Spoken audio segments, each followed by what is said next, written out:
The international community held its breath on May 26, 2025. News emerged from Doha, Qatar. Hamas had reportedly accepted a ceasefire proposal. This proposal was brokered by the United States.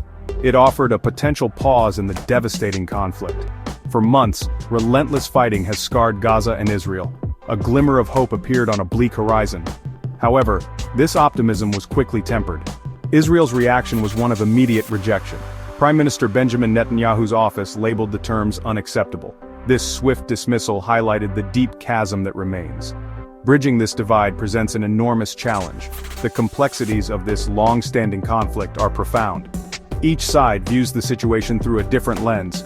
Finding common ground seems a Herculean task. The initial responses underscore the fragility of any peace initiative. The latest phase of the conflict began in October 2023. It has seen unprecedented levels of violence. The United States under President Donald Trump has taken a more direct role. U.S. Special Envoy Steve Wickoff was central to the Doha talks. Washington's increased involvement signals a shift in its Middle East policy. The decisions made in the coming days will resonate for years. The U.S. brokered ceasefire proposal contains several key components. Central to the agreement is a 60-day cessation of hostilities. This period is designed to halt the immediate violence. It aims to create space for further negotiations. During these 2 months, both sides would observe a full truce. This means no offensive military operations. The intention is to de-escalate tensions significantly. A critical element of the deal involves the release of captives. Hamas has agreed to a phased release. 10 Israeli captives currently held in Gaza would be freed. This release would likely occur in stages over the 60-day period. The fate of these captives has been a major point of concern. It is a deeply emotional issue for the Israeli public. Their safe return is a primary objective for the Israeli government. The proposal also guarantees the flow of humanitarian aid into Gaza. This aid would be coordinated by the United States. It would begin from the very first day of the truce. Gaza is currently facing a dire humanitarian crisis. Millions are in desperate need of food, water, and medicine. The U.S. commitment to oversee this is significant. However, Israel's interpretation and willingness to implement this remain uncertain. The current phase of the Gaza-Israel conflict has deep roots. It dramatically escalated in October 2023. A Hamas-led incursion into southern Israel triggered the latest round of violence. This attack resulted in significant Israeli casualties and captives taken. Israel responded with intense retaliatory airstrikes across the Gaza Strip. This was followed by a comprehensive ground offensive. The stated aim was to dismantle Hamas's military and governance capabilities. The conflict quickly became the deadliest in decades. The human cost of this conflict has been staggering. Reports indicate that over 38,000 Palestinians have been killed since October 2023. Many of these are women and children. The sheer scale of death and destruction in Gaza is immense. On the Israeli side, more than 1,400 people have lost their lives. The trauma of these losses reverberates deeply within both societies. Each casualty represents a personal tragedy. The collective grief fuels the cycle of animosity and mistrust.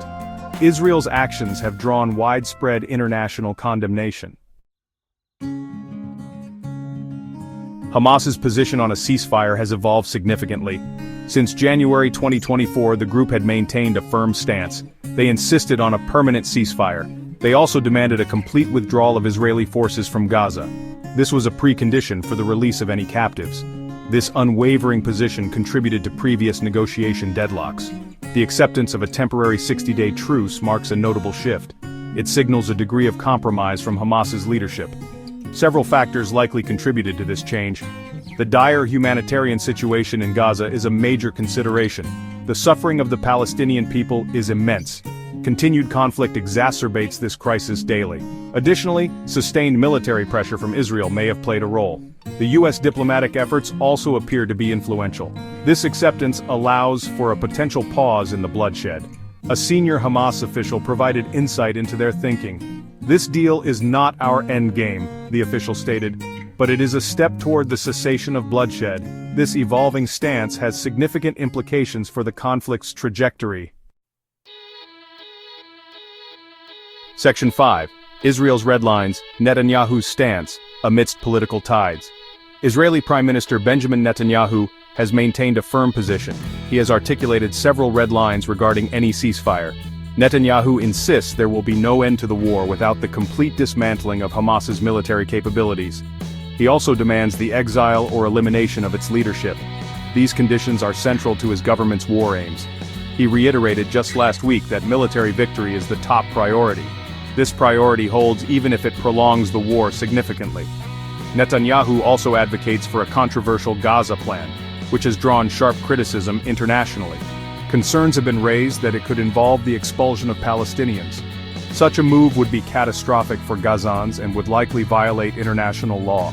The specifics of this plan remain somewhat vague. However, its general direction has alarmed many observers. Political analyst Ori Goldberg offers a critical perspective.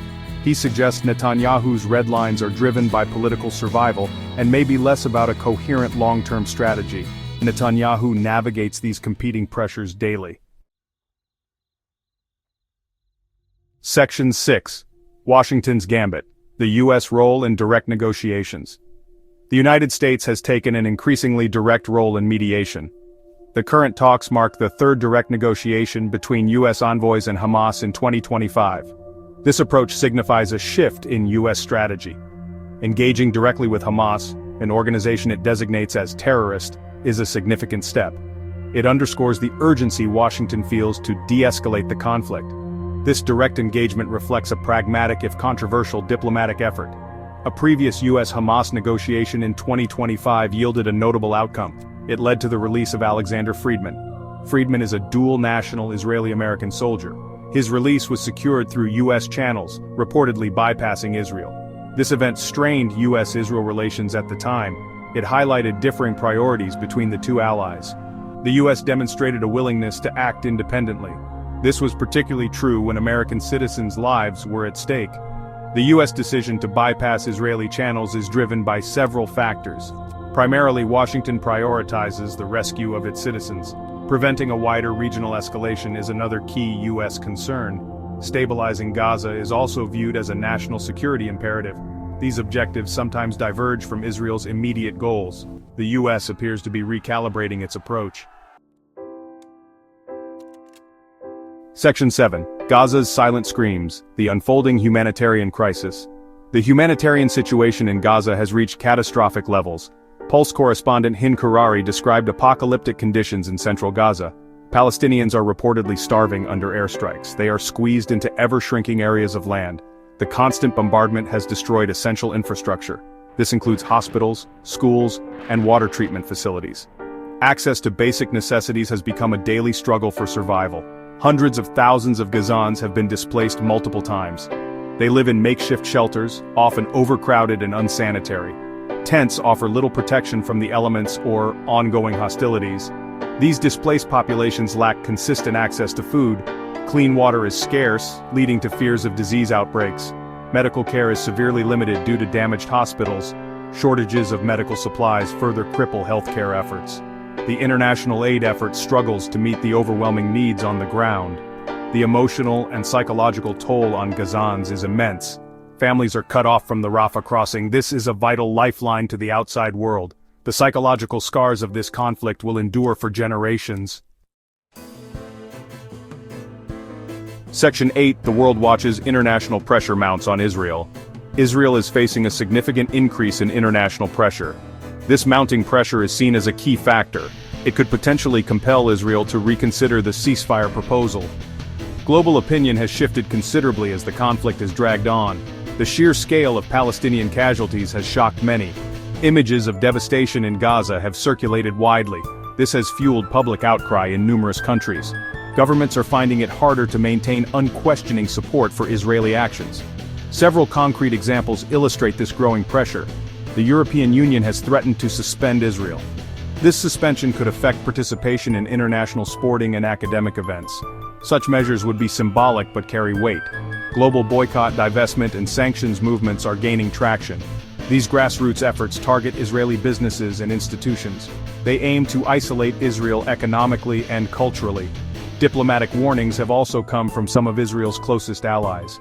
Countries like France, Germany, and the United Kingdom have voiced concerns. They have urged restraint and called for adherence to international law.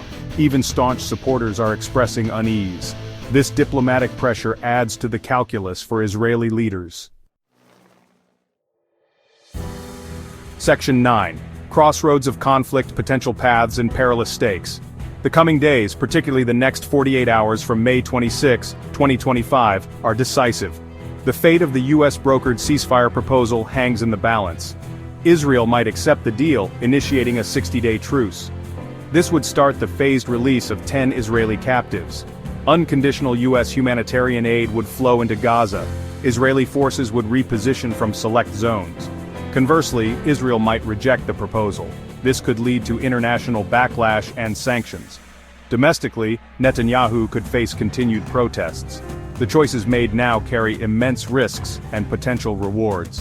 A 60-day truce offers fragile hope amidst a deeply entrenched conflict.